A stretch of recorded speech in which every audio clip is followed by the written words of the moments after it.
Have you ever thought about and noticed how anxiety works, kind of in the body and the mind?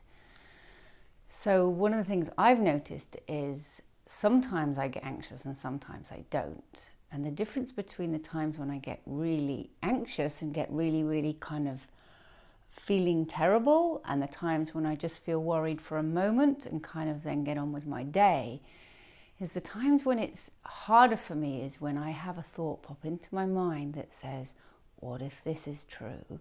And I say, good point.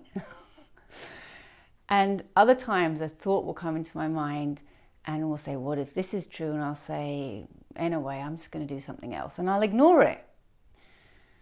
So isn't it interesting to notice that when we get anxious, it's because we start believing thought that tells us things are terrible, things are not good, or you look silly, or you're not going to do well, or what's going to happen.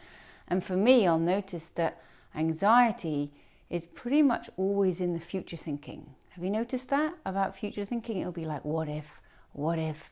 It's like the movie voice on the previews of a movie that says, she's lost in the woods and she doesn't know what's going to happen. And my worried thinking voice is just like that. Oh no, what if you look silly? Or what if you didn't do a good job? I think it might even have an American accent. But isn't that interesting how you notice that sometimes you'll have a worried thought, but you won't listen to it. You won't think it's true. You'll just be like, oh, in a way. And other times you're like, good point. And you can see how one direction you go back to feeling fine and the other one you end up feeling tense and uncomfortable because you believed the movie thinking.